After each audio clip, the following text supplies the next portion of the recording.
কি যে করি, আজ বাদে কাল ঈদ, এদিক কাজ কামও নেই, মাঠে পকেটে নেই টাকা পয়সা, এইভাবে ওই অভাবের সংসার আর চলে না।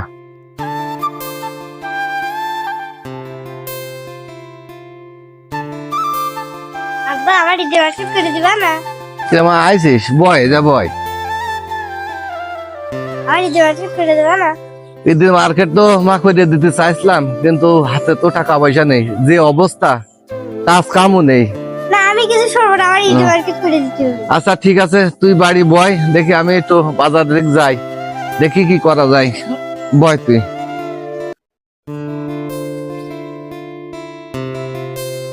কি করি এখন, মেয়েটা যে হয় বায়না হচ্ছে, একটা মাত্র মেয়ে, বাপ হিসেবে আমি আর দ্বারা কিছু করা সম্ভব হচ্ছে না। বাড়ি থেকে তো মেয়ের বইলে আসলাম, কিন্তু আমার কাছে তো টাকা পয়সা নেই। এ আল্লাহ, তুমি একটা পথ করে দাও আল্লাহ। দোস্ত, আমার তো মার্কেট করা হয়েছে, তোমার কি মার্কেট করা হয়েছে? দোস্ত ফোনটা রাখতো দেখি।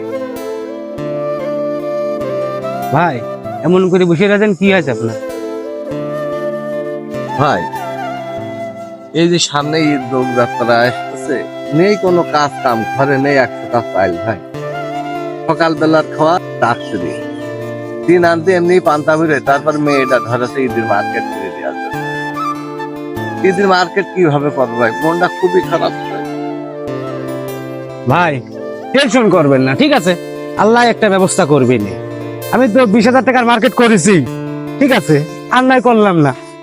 এবার আপনার আমি কিছু টাকা দিচ্ছি, এই টাকাটা নিয়ে আপনার মিয়ার কিছু কিনে দেবেন, ঠিক আছে? হ্যাঁ না, হ্যাঁ না, ধরেন খালি। ভাই আপনি আমার চরম একটা উপকার করেন ভাই, এই দিন আমি শোধ করতে পারবো না ভাই। আচ্ছা ঠিক আছে, ঠিক আছে, ভাই আমি দোয়া করি। আপনি দোয়া করি যাতে যান।